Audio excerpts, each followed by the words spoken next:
Hello, I'm going to show you how to introduce and expand on an idea or a topic using formal written English. I'm going to do this by showing you some useful sub-skills in the area of word choice, the vocabulary, how you organize your ideas, and the punctuation. The punctuation is very straightforward. Once you know the rules, you know the rules. I'm also going to show you what level of writing these expressions are appropriate for. They will be appropriate for a range from academic writing for university, for English tests like IELTS, for work reports, business writing, and also for your own personal writing, blogging, etc. I'm going to do this with 5 short screencasts. Not because there's a lot of material, vocabulary, structure, punctuation, but because I want to break it down into very manageable chunks. So the first 2 screencasts will look at introducing the topic. The second 2 will look at how to expand on or focus that topic. And then finally, the 5th screencast will be a review quiz. So let's go straight to using this structure, academic writing, perhaps not. I agree is a good way to introduce an idea. If you agree with an idea, you can say, I agree that, and then state your idea. I agree that education costs should be subsidized. We can see here that it's very straightforward. I agree that, and then what the idea is that you agree with. I agree that illegal logging is difficult to monitor, and so forth. If you are agreeing with someone, you would have to say, I agree with the Prime Minister, I agree with you. But in writing, we generally write about ideas that we agree with rather than people that we agree with. So let's focus on I agree that. Do bear in mind, though, your reasons for writing.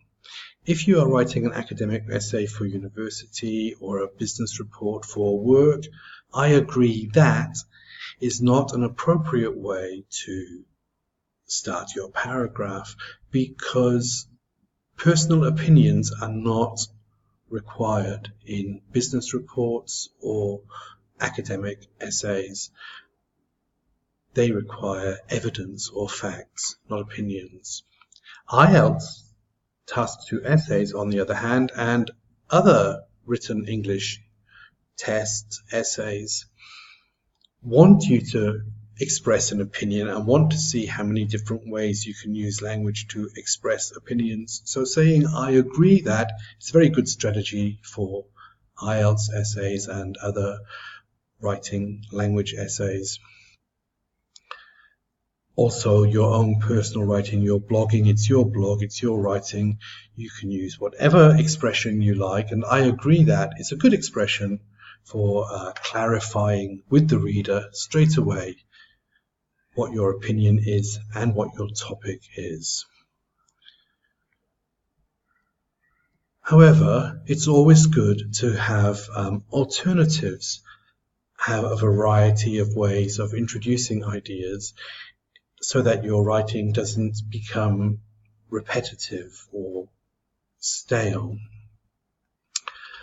I'm going to suggest 3 ways that you can introduce a topic or an idea without saying, I agree that.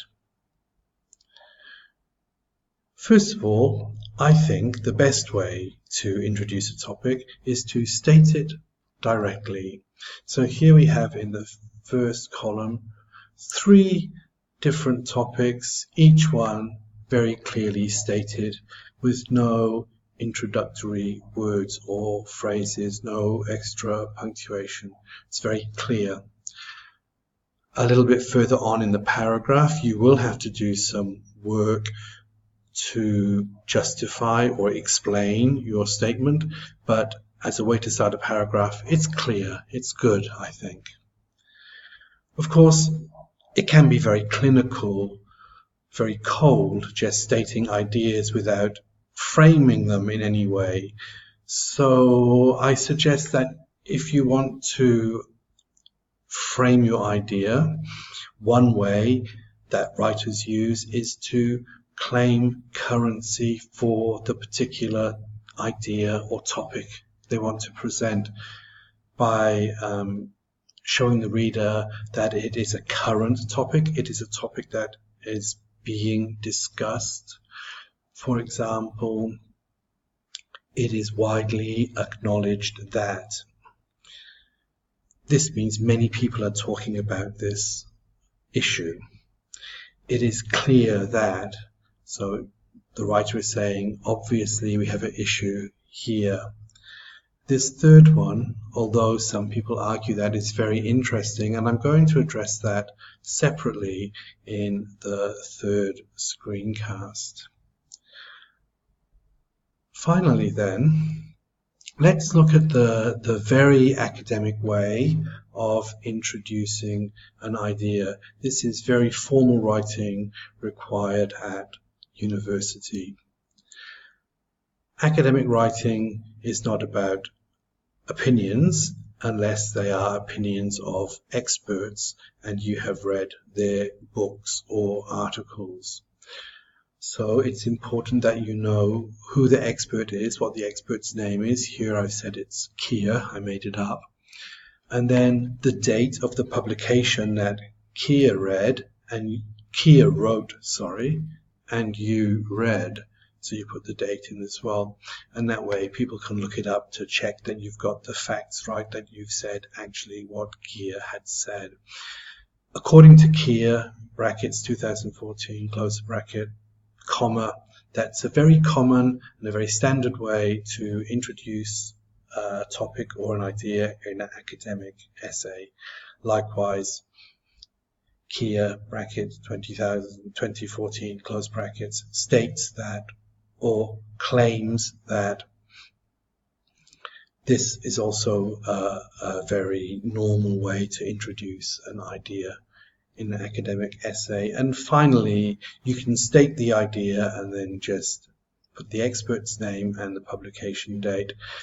As you can see, there are different ways of doing it, and if you are writing for a university, they will have a guideline, and you check the guideline and see how your school likes it done. So whatever your writing focus is, perhaps you can have a look at these ideas: higher wages, shorter working hours, cell phones and driving, being famous, giving up your right to privacy, potential essay topics.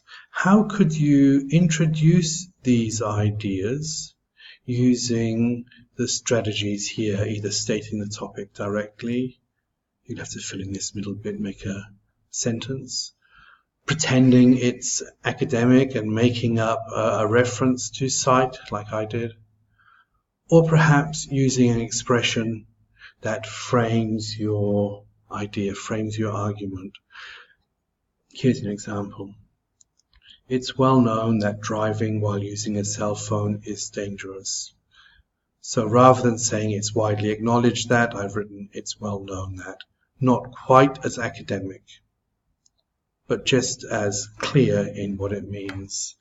So please, if you want to try and write some of these sentences using some of the strategies and some of the vocabulary that I have shown you, go right ahead. Bear in mind there are no punctuation rules other than full stop at the end and capital letter at the beginning.